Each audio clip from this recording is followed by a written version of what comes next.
Welcome to the Longest Day podcast. I'm Leah, your host and the founder of Broadstairs Consulting. We help rebuild relationships and facilitate effective dialogue.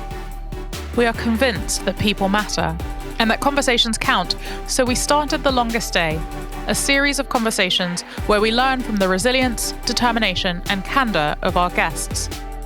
As they look back on their longest days, our hope is that it will empower you to look forward. We hope their stories will be a part of shaping yours. Emma Ballard is editor of womenandgolf.com, the only women's-specific golf platform in the UK. Her role covers editing and writing articles across a broad spectrum of topics, from tour golf through to health and fitness. She is also responsible for social media content across Women in Golf's social media channels. Emma was previously the director of digital at leading golf marketing agency Mediate. She was responsible for the strategy, design, and delivery of social media marketing campaigns for their global client base. From PGA professionals to brands, national campaigns to global events, no 2 days or clients were the same. On a day-to-day basis, Emma works with golf brands, companies, and clubs to grow their presence and increase their exposure online through social media. She is also part of the England Golf's Women and Girls Advisory Group and volunteered as an ambassador for International Women's Golf Day. She is very passionate about getting more women in golf. Well, Emma, thank you so much for being willing to come on the podcast. Why don't you tell our listeners about your longest day? Thanks for having me, Leah. So basically, I probably I listened to some of the other podcasts, obviously listened to the podcast and heard so many great stories. And I think my first thing was thinking, why did she ask me? Why did she ask me to come on? It's a classic sort of scenario for me. It's the imposter syndrome creeps in straight away. So I was like, well, I haven't got a longest day. What could I possibly say? What could I possibly share?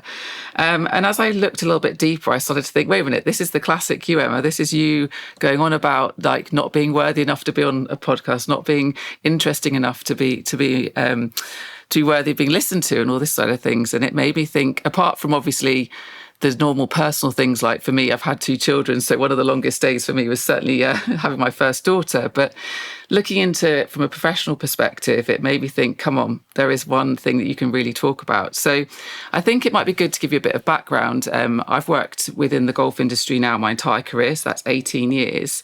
And like with a lot of other industries, it's extremely male dominated.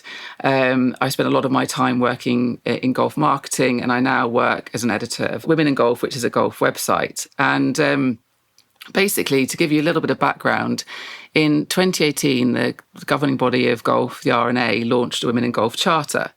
And that really had the aim to get more women and girls into golf, whether that be playing golf or even working in the industry. Now, I became a direct beneficiary of that. And when they launched the charter a year later, they then launched a Women in Golf Leadership Development Programme. I'm going to get to the point, but you'll get to my longest day very shortly. But basically what that meant is there was an open up to anyone or any women working at any organisation or business that had signed up to the charter. And at the time, the marketing agency I worked for had. So with my head on of thinking, I probably won't get it, but I should give it a go, I applied for the programme and I was accepted. And in August 2019, I joined a group of other women who I didn't really know and embarked on this leadership programme. And this leads me to a month later in the September when we all travelled up to St Andrews in Scotland, to the home of golf, and spent what I would call our longest day together.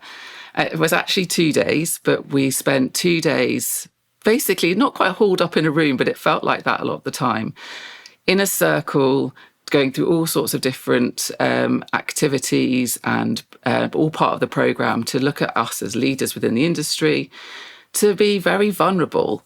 And it was one of those very weird situations. And we weren't just British people, but it was a very British thing to have the stiff upper lip and not really be, too, what's the word? You didn't want to appear sort of upset or vulnerable in that situation. But it was really weird. You had this room full of women who you didn't really know, who you were happy to open up to and discuss like the issues you may have had within your career or the passionate things that you wanted to achieve within the industry. And it just gave us a really open forum to discuss anything and everything with regards to personal and professional development. And I think for me, the whole thing was emotionally well, not quite physically, but very emotionally draining over the 2 days. But I can't really quite tell you how that particular moment was a real turning point for me in my career. And it gave me the opportunity to really see inside me. And I'm not really I think it may be not all women, but I do think sometimes women struggle to look inside and go, do you know what, I'm actually really good at what I do and I can really give something back. And I sort of came away with this real, I don't know, drive to make change within the industry. And that was just the first 2-day part of the programme. The whole programme was actually over 6 months long, but those first 2 days just made a big difference to me. So I think in that respect, that was the turning point. And then through mentoring and coaching that we were given throughout the programme, that then helped me to make a big decision about a year later, when I decided to leave the job I was in and take a leap of faith. And I would never have done that without that programme. And I've been able to do a lot now in my current role, which I've been in, this is my 4th year now at Women in Golf, shaping the narrative around women and girls golf across the UK. It's a real privilege to have that job. And it all started through this leadership development programme. I'm happy to talk more about it, but it's certainly interesting when you look inside yourself, what you actually can achieve when you probably don't spend too much time doing that. What did you have to learn about yourself to be able to step into this role? Because you clearly had the aptitude and the desire all along. Yeah, I think it was really actually just understanding your own value. I definitely didn't. I've always been very apologetic. I pretty much started this podcast by telling you that I wasn't really sure why I should be here. I've definitely always questioned my ability. And I'm not saying that's what everyone on the programme was doing. We were all there for our own reasons. But for me personally, it was really just I think it just opened my eyes that, I think I knew what I was talking about when it came to a lot of issues around women and girls golf, which was like a sideline passion for me at the time, as well as doing my regular role in the golf marketing agency I was working for. And I think it just made me think, do you know what, I've got more to give. I want to do something else that I can really have impact. And we all actually wrote like let's call it a mini mission statement about what we wanted to achieve. And mine was to affect change across the golf industry when it came to women and girls golf. So, I mean, obviously I didn't quite manifest. I don't think I manifested my current role, but my current role sits perfectly with what I'd aimed to do. And there's so much in my day-to-day job that I do now where I just feel so lucky to have the job I have, because it gives me the opportunity to really champion women and girls golf and also give that platform. It's not just for me to talk about it. It gives the platform for others to also talk about it. We also share a lot of information around other women that work in the industry and all the other things that are happening. So yeah, I think it was just that self-reflection piece, because I think we're not very good at doing that. And I do believe that made a big difference when you actually try and work on yourself rather than trying to look at what other people think of you and try and become what you think that they want you to be. I want to come on to your passion for golf in a minute. But before we get there, I'd love to know how the people around you on that leadership course have supported you and encouraged you as you've gone on this leadership journey in championing women and girls in golf. That's a really good question. Obviously, we sort of grew quite a strong bond between, there were 11 of us on the course. And obviously that was now, was it 4 or 5 years ago? And actually, it's given us sort of allies within the industry, other women that we can look up to, other women that we can, talk to, get advice from. We still have a WhatsApp group that we're all in together. But also it's that sort of networking connection piece. So you widen your own network, and then that person has their own network, and it's managed to make it's made the the whole industry seem a lot bigger, because the golf industry itself to me always seemed quite small. And I've always felt like there weren't that many other women in the industry. And actually it's opened it up so much wider. And also we actually had a sort of 5-year anniversary again up in St Andrews last October. And it was really interesting to meet other women who'd also been on the programme. So you become very insular and happy with the women that you were with on your programme, but it was really interesting to meet more.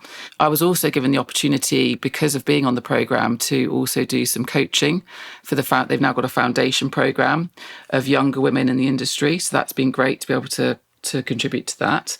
And then also just more recently, I've been able to do mentoring as well for a graduate of the most recent cohort. So that, in that respect, you're building a network. You're also able to give back to the programme for me, which I believe gave me so much.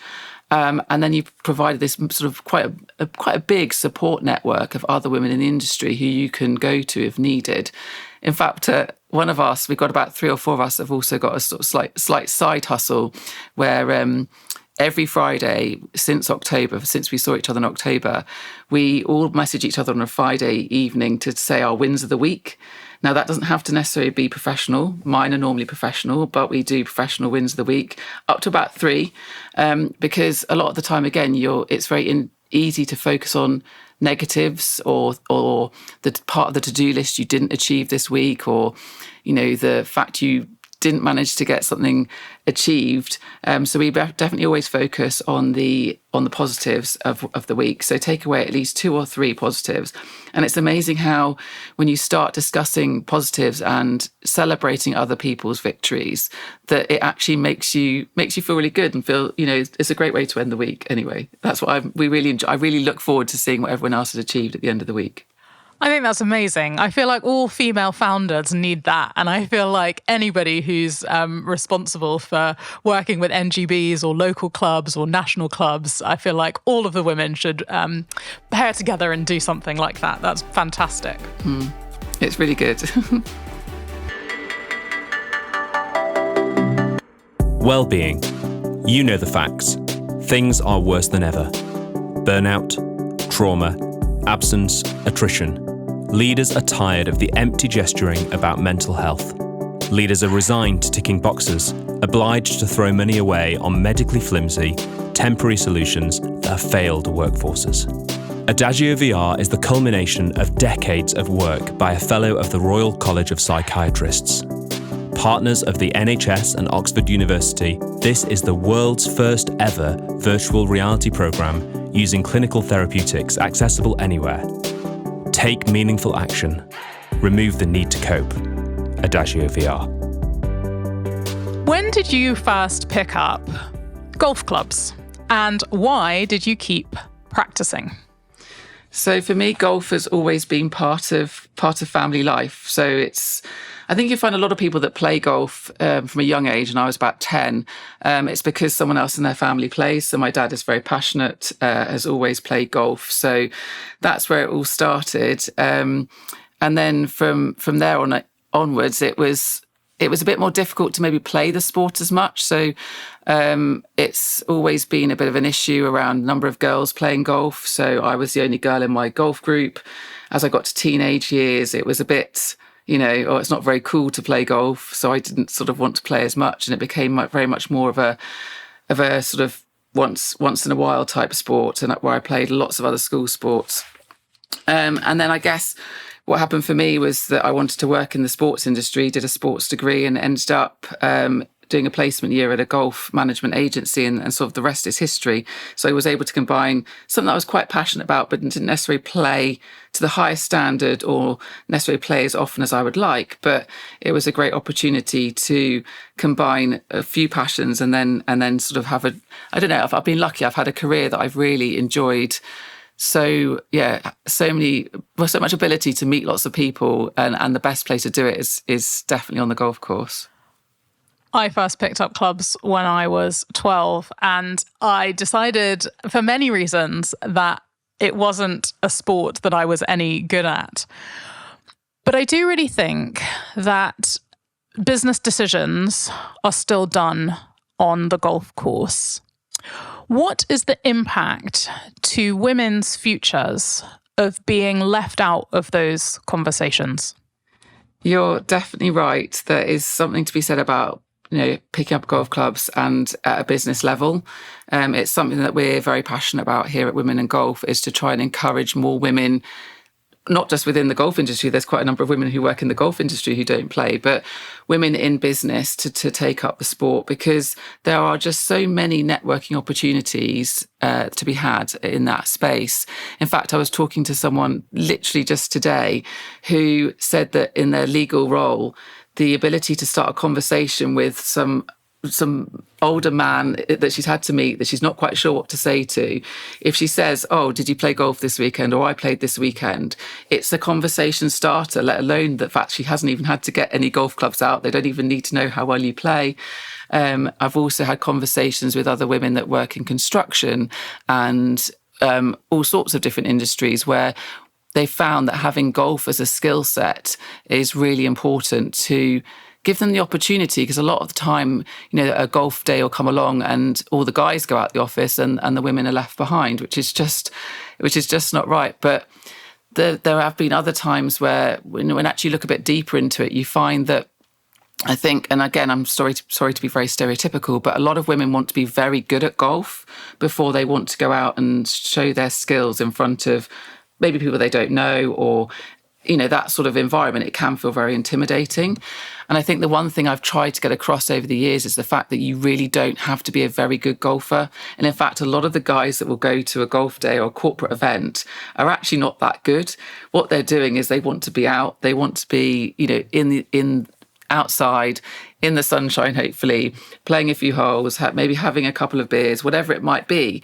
But for us, for women as a whole, it seems to be a really intimidating environment. One of the best pieces of advice I was ever given was by my golf coach, who said, if you're not sure about, teeing off or taking part in golf, go to the first hole of any golf club on a Saturday morning, and then you'll see what the real golfers look like. And it's not going to be what you think. It's not going to be your professional level golf. It's going to be a lot of people probably just, having an air shot or hitting the ball really badly. So I think what people have to understand is that the majority of golfers are not actually very good at golf, but they just enjoy so much of the added benefits of the sport that actually you'd be silly not to try and get that opportunity. And a lot of golf days nowadays are thinking about trying to include more women and having maybe a taster session rather than making you go out on the golf course or something like that. So I think my advice would always be to try and give it a go, and just to remember that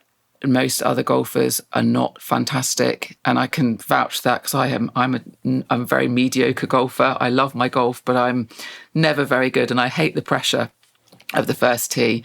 But always, once you've got that out of the way, it's normally a lot of fun. A note on accessibility and sponsorship. A lot of people committed to golf invest not just time, but money in equipment and access to various golf clubs around the country. How much sponsorship is available for women who are interested in progressing in golf? And how does Women in Golf encourage beginners to get involved in the sport? So it's definitely true that golf is probably not a very cheap sport if you really want to get involved in it. But I do like to think that to get started, it doesn't have to cost a lot. So a lot of golf clubs around the country, there's been a drive probably I'd say for over 20 years to get more women into golf, but it's more noticeable maybe in the last 5 or so years. And there's basically a drive at many golf clubs to just get women through the door to give it a go. So normally to do that, they've even sort of, dress code is also something that seems to be a bit of a barrier. But even in this case, it's, just turn up in comfortable clothing, give it a go. We have clubs.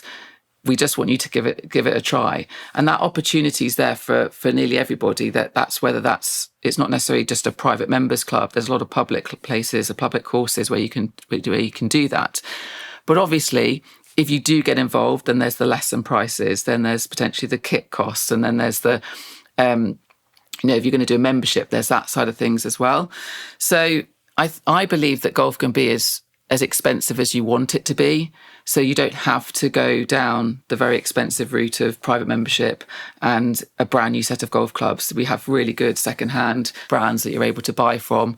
And from a women in golf point of view, I will say that majority of our readership are probably established golfers who've been playing golf for quite a long time, but we're always trying to promote and encourage any of the clubs that are doing this sort of initiative.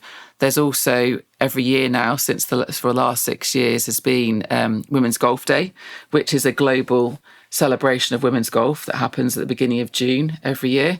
And within that has a lot of hosted events around the world, in fact, where you can go and take part normally for free and give golf a go. So I think that from our point of view at Women in Golf, we are trying to showcase the sport as very accessible to everybody, but knowing that it isn't necessarily going to be the cheapest if you really want to invest time and effort and become very good at it, because it's not an easy sport. I think that's the thing to say. You can get to a certain level, but if you want to be really good, you're going to have to invest a lot of time and effort and practice to get to that stage. Where would you like Women in Golf to be in 5 years' time? Gosh, in 5 years' time, where would I want Women in Golf to be? Well, I think we've done pretty well. So the brand itself is 30 years old and actually relaunched in the digital space. It used to be a magazine, but relaunched in the digital space just in 2020. So we've seen quite a lot of growth in the last 4 years. So in 5 years' time, I would love to have an actual team behind me helping to write and get the word up there further, because we're a really small team here at Women in Golf. So, with resource being quite limited, there's only so much we can do. So it's a chicken and egg. We need a bit of investment to grow. And then also, if we can grow, then we can have more writers, more input, better content overall, I would say. So in 5 years' time, I would just like women's golf to be better recognised as a whole, I would say, because I find it very frustrating in the professional golf space, where the women's game just isn't valued as much as the men's. And I think when that becomes more valued, we'll find that trickles down to the rest of the golf ecosystem. Because, at the moment, again, if you look at club level, we're looking at maybe 13 to 14% of an average golf club membership is women. The number of women playing golf overall is probably only about 20%. So for Women in Golf to thrive, we need more women playing golf as well. So I don't think I've come to an actual conclusion there, but basically I want more women playing golf. I want more people hopefully reading Women in Golf, and then a bit more, advertising input and financial input so that we can grow and get more eyes on women's golf. I love that. Now, I've been to St Andrews many times and I know their reputation. But if you had to live your longest day again, what food would you choose to fuel it? Oh, I love food. I absolutely love my food. But it would have to be something Italian based, which has got nothing to do with any of what the stuff we've talked about, because you go up to food. So I should be saying some sort of Scottish cuisine up in Scotland, but no, I'm sure, Italian, Scottish, something like that. To be fair, I once had a meal that overlooked the 18th at St Andrews, and that was one of the nicest meals I've ever had. And I think I could definitely do that again. And it was, just a 3-course, delicious dinner. So something like that. But my heart says lasagna, basically, because that's my favourite. I say this every week and we don't have a repeat order, and I would like to continue that trend for as long as possible. Emma, thank you so much for sharing your experiences and your insights and your passion about golf and yourself. It's been a pleasure having you on the podcast, and I hope you have enjoyed being a guest. I really have, thank you. And I'm hopefully I didn't ramble on too much and I got to the point eventually. No, it's been absolutely great. Thank you very much.